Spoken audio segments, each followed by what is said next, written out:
तुम्हा सर्वांना happy new year. So मॉर्निंगला उठले आणि त्यानंतर बोलली फटाफट आपले कामं जे आहे सकाळीच संपवूया, म्हणजे दिवस एकदम मस्त मोठा होईल की सुट्टी संपणारच नाही आजची.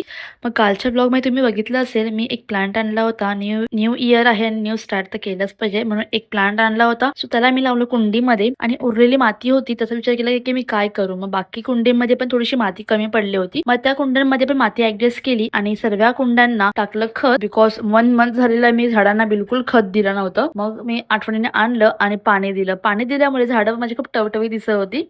त्यानंतर मी आज बनवले होते चिकन मोमोज, जे की खूप खूप खूप छान झाले होते. मग ते वाढले मी प्लेटीमध्ये आणि मस्त खायला बसले आणि चटणी वगैरे पण मी होममेड बनवली होती. तो खूप टेस्टी बनले होते. त्यानंतर बोलले की आपण आराम करूया, सुट्टी आहे. आराम केल्यानंतर संध्याकाळी 4 वाजता मी निघाली बाहेर जायला ऐरोलीमध्ये, जिकडे मी चाय पिते. गेली चाय पियायला. त्यानंतर चाय वगैरे एन्जॉय करून बोलली न्यू इयर आहे सो एक पेस्ट्री बनते. मग त्यानंतर मी गेली पेस्ट्री खायला, जी की तिकडची अयंगार बेकरीची. मला ही पेस्ट्री खूप आवडते. ती पेस्ट्री घेतली. त्यानंतर एक क्रीम रोल घेतला आणि निघाली घरी जायला. घरी जाऊन मला बनायचं होतं जेवण. मम्मीचा आहे आज उपवास, सो लवकर जेवण बनवायला लागेल. तर मी गेल्या गेल्या भात लावलं आणि एका बाजूला पापड वगैरे तळून घेतले आणि पापड तळून झाल्यानंतर त्याच सेम गॅसवरती मी लावली वरणला फोडणी वगैरे दिलं, तर बंद केला आणि सेकंड शेगडीवरती लावली पनीरची भाजीला फोडणी दिली. मग जेवण वगैरे बनवून मी मस्त आराम केला आणि त्यानंतर माझ्या मम्मीचे झालेले व्हिडिओ, जे की खूप छान व्हिडिओ होते. सो असा होता माझा आजचा दिवस. आजसाठी बाय, भेटूया उद्या.